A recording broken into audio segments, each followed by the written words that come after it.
Hello అండి, welcome to my fashion channel. ఈ రోజు మనం పాల కిచడి ఎలా చేయాలో వెంటనే వీడియోలోకి వెళ్ళిపోదాం. 2 కట్టల పాలకూర, 4-5 పచ్చిమిర్చి కాస్త ఉప్పేసి ఉడికించి మిక్సీ పట్టి పెట్టుకుంటానండి. ముందుగా గంజు పెట్టి ఆయిల్ వేసేసుకుందాం.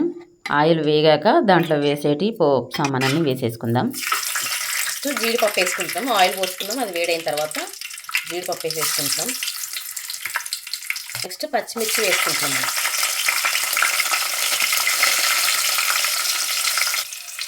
నెక్స్ట్ ఆనియన్స్ వేసుకుంటున్నాం. తర్వాత కరివేపాకు, క్యారెట్ అన్నీ వేసేసుకుంటాం. మంచిగా వేగేదాకా కలుపుకోవాలి. దీంట్లో మనం బగారాకు, లవంగం,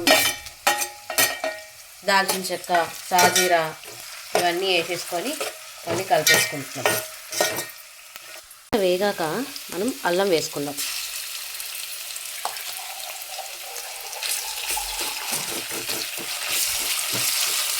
అల్లం వేసుకొని బాగా కలుపుకోవాలి. దీంట్లో కాస్త పసుపు. దీంట్లో ఇప్పుడు మనం గ్రైండ్ చేసి పెట్టుకున్న పాలకూర, పచ్చిమిర్చి, సాల్ట్ వేసి మనం మిక్సీ పట్టుకున్నాం. దీన్ని మనం దీంట్లోకి యాడ్ చేసుకున్నాం.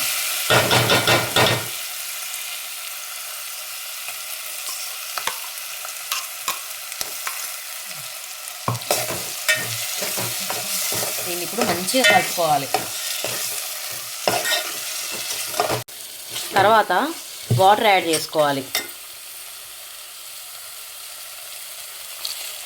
నేను ఇప్పుడు వాటర్ యాడ్ చేసుకుంటున్నాను.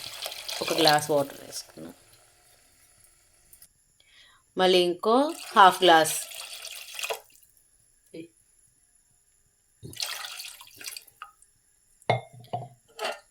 వన్ అండ్ హాఫ్ గ్లాస్ వేసేసుకున్నాము. ఇది ఓన్లీ ఇద్దరికి సరిపడా మాత్రమే. మీరు ఎంతమందికి చేసుకుంటారో దాన్ని బట్టి, క్వాంటిటీని బట్టి వాటర్ వేసేసుకోండి. చూసారు కదా, ఇప్పుడు మనకి వాటర్ మరుగుతున్నాయి. వాటర్ మరుగుతున్నప్పుడు మనం రైస్ని తీసుకొని దీంట్లో వేసేసుకోవాలి.